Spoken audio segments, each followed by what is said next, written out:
Leadership is one of the most celebrated and often discussed aspects of industry and society.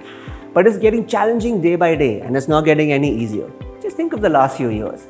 We've had disruptions to global supply chains, we've had a pandemic, we've had wars, we've got stubborn inflation, and none of that seems to be going away anytime soon. And yet today we have with us a leader who's trying to craft a better tomorrow for all stakeholders, society, community, vendors, employees, and all while carving a path for business growth. With us today on our next episode of C-Suite Conversations is Rajendra Agarwal, who's the MD of Donear Group. So join us as we head into conversation. Welcome to a journey through India's foremost lifestyle and fashion powerhouse, Donear Group. As pioneer industrialists in the textile industry, Donear has invested in quality in everything it does and scaled consistently in quantity over the last 40 years. Founded by the late Mr. Vishwanath Agarwal, the business is today spearheaded by his sons, Mr. Rajendra Agarwal and Mr. Ajay Agarwal, who have epitomized his philosophy of constantly adapting and evolving with the times. The iconic symbol of the lion is testament to this, standing tall as the emblem of this revered group, embodying their core values of resilience, strength, and unwavering commitment to perfection. The lion in a suit symbolizes their pursuit of not merely a brand, but an enduring legacy. A legacy crafted from resilience, adorned with grace, and defined by an unwavering role for excellence. So join us as we dive into conversation with Rajendra Agarwal and get to know him better. Marksman Daily presents C-Suite Conversations. Mr. Agarwal, thank you for being here with us for this episode of C-Suite Conversations. Mr. Agarwal, you're a self-confessed workaholic, but if I were to ask you away from the office, how do you unwind and how do you really de-stress? How would that be? See, basically I am a workaholic and I enjoy working. So today also I work for more than 15 to 16 hours. But at the same time, I also like to have some spiritual activities. My morning schedule, that's fixed basically. Still I walk on the beach. I walk in the seas basically, seashores basically, with the waves. I like because the feet gets, so that is I like. Basically at the beach we get the sunbath also basically. Then I do yoga also. Oh, lovely. So basically that I think 60 to 90 minutes makes me ready for the whole day and all this. Secondly, I have a very, very positive in mind, and with that positive mind, whatever comes, I see as a solution to that. What to be the solution? Whether be in business, whether it be in family, whether be on a social friend. I never believe in excuses. That's why I always remain enlightened. I am an ambitious person basically, and wherever needed, I always say to my family, you can take a quality time from me, but not the quantity. So speaking of time, in 2024, since you're sitting right at the beginning of the year, is there anything in particular away from the office or maybe on the professional front that you're excited about in the year ahead? No, see, recently what I started, we have a bungalow at Ambi Valley. So I take my lot of files and everything there. There it's a pollution-free atmosphere, zero pollution, noise pollution, zero air pollution. So really I enjoy personal life as well as work from there, and in long term I believe that I should spend at least 10 days there in a month. Okay. And work from there. Let's switch things up a little bit, because I remember reading about you. You graduated as a B.Tech in textile engineering from VJTI. Correct. Yeah. Back in the day when you were beginning, when you just took over from your father and the whole manufacturing operations, was there any mantra, any principles, any advice he gave you that stood you in good stead as a life lesson? See, that's a very long story and we have the time. So if you have time, I can tell you. Absolutely. Basically, it's a very, very long story. See, basically, my father was one of the genius and very talented person. Right. And he started his textile career since 1959. So he started with the manufacturing of the power loom manufacturing, Malmal and all this. Yeah. In Bhiwandi and what? Bhiwandi and all this.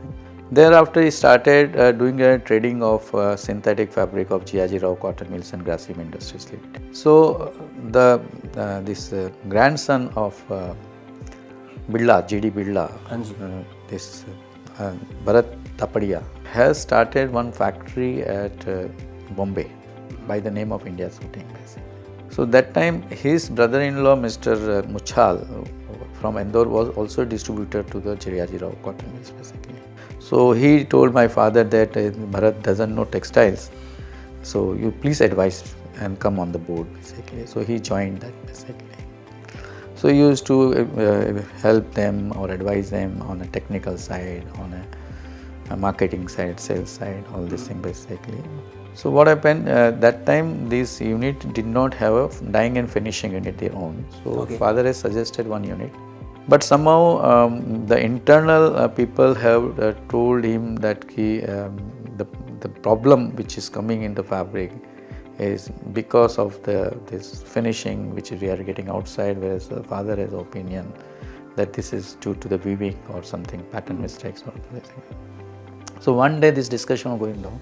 So Mr. Bharat Tapadia told my father that Vishwanathji, you please interfere everywhere, but don't interfere in technical matters. Are you a technician? Acha. And my father is a very, very sensitive person. Very, very sensitive. So that day at 11 o'clock, he came and I was sleeping. He got up me and told that you have to become a textile engineer. Acha, that was decided for you. Believe me, that day I was not knowing where the textile engineering college is. I had applied in Victoria Jubilee Technical Institute for other engineering and also in medical because I had been given an aspiration to become a doctor. So even my father was very ambitious. Even at Indore, he has made, if I don't get good marks, he arranged one seat also. Acha. But I got in that time I got a 93 marks. I was a topper in Thane district. So I was eligible for wherever I want. I could have taken the admission, medical or whatever basically. But he told no. So that day, all of a sudden from my mouth also, okay Papa, I will do textile engineering, but I won't do trading. I want then a manufacturing. Acha. So counter offer aa gaya. Counter offer aa gaya. And that changed the whole life, or you can say the destiny of a person. Was that an instinctive decision? It was a very instinctive decision. Believe me, till my result, I have the person who has taken physics, chemistry, biology and mathematics, all four. But then, the family at that point was primarily in trading. So just to instinctively say that let's do manufacturing, I cannot. No, father was doing previously manufacturing. Acha. Then he was advising to this Bharat Tapadia for the manufacturing only. Okay. So, but since he did not have a degree or, because he told that, are you a technician? Why? Because he was not an education background, though he was knowing. He knew all the theoretical aspects of it. Theoretical aspect also, because my father was exceptionally intelligent. Right. Very few people have who has a 360-degree knowledge in all the aspect. At the age of 78, he used to listen 3 hours on televisions, all the aspect, business challenge. You ask anything on every subject, I tell you, his master. Just a very curious mind. Yeah. And I am a lucky one. He has been to me as a mentor, as a boss, as a father. So that gave me a great scope, vision for me as an organization, as a myself, for ethical practices basically. He was very strong ethical man basically. He never took any obligation in his life basically. Okay. So those all we learn from him.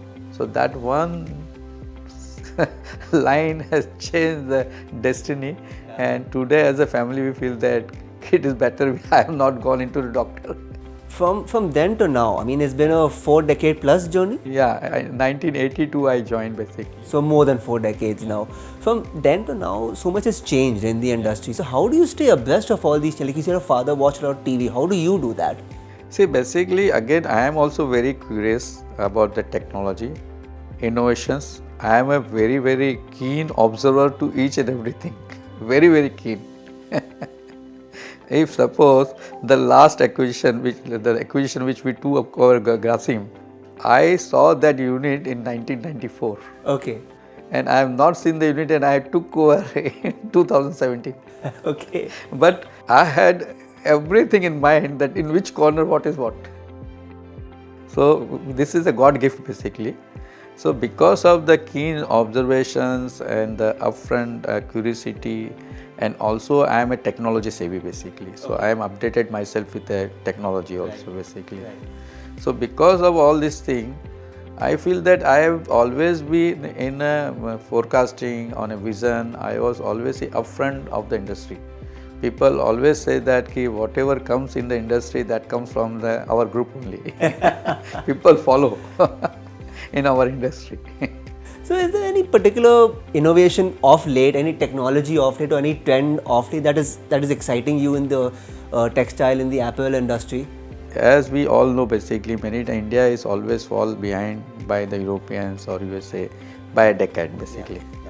So now the stretch fabric, we are exporting from last 15 years basically. We did very hard work on those subject and we were exporting. So 7-8 years before, I realized that it is going to come basically. Every exhibition I used to go and see what are the machines for this stretch yarn and everything basically. So I had learned everything I have already met. And believe me, when I told my sales that our 25% production should be stretch fabric. Wow. And that time he was even not selling at 2%. And I told that I will give all support, whatever you want basically. You manufacture, keep in stock and then sell it basically. Future ready with that change for whenever it does come. Yeah. So, and that has clicked. So today in stretch fabric, our group is a leader in the market. And we are coming up with a very big campaign like Lycra on neo stretch, because we have really invented lot of things at yarn level, at fabric level, and we created a marvelous, nobody is able to match our product. Like you spoke also, Mr. Agarwal, about your father's ethicality, his curiosity, his fierce sense of self-belief. Are these also qualities you feel like today's leaders need to imbibe to be successful, or is there something else that they need to succeed? See, first of all, I tell there is no shortcut to success. So ethics are the most important life, because see, when you grow, first people want see basically, yes, his credentials are correct. Then people will invest on you, people will believe you. So for growth, I always say youngers, don't go for shortcuts. It may take a time. Have a passion, but work with ethics. Second, again, one has to be whatever visions they carry. In that, whatever changes are required with the time, they should be flexible. Because when we go on a project, there is nothing like a right rule. That all are guidelines. So we need to understand that which guidelines we should follow and what are to be amended. Correct. It's like making a great suit, there's no one size fits all, make what works for you. And third, if anything goes wrong, then don't stop yourself. Okay. Come to a solution, bring that and move forward. Beautiful, beautiful. Lastly, before we let you go, one last quick parting question. I wanted your thoughts, a word of advice, a piece of your mind for our viewers back home. See, I always say that you be a positive, innovative, ethical and quality oriented. If you have these 4 things, whatever you earn, that earn is not the money. Whatever earn is a credibility. It's immense basically. Beautiful. Perfect. I don't think we can end on a better note than that. Thank you so much for your time, Mr. Agarwal. It was lovely chatting with you. Thank you. It's a funny thing when you think about it. Growth is the promised land every CEO wants to get to, but it's not entirely clear how to always get there. Sometimes it can involve seizing new market opportunities, sometimes expanding your boundaries, at other times taking a left turn into something completely new. But wherever that may take you, what's clear is that our conversation today highlighted how the importance of being true to yourself, how being true to your values, where you come from and where you want to go, is essential in building an institution that stands the test of time. Thank you for watching this episode of C-Suite Conversations, and we hope to see you next time.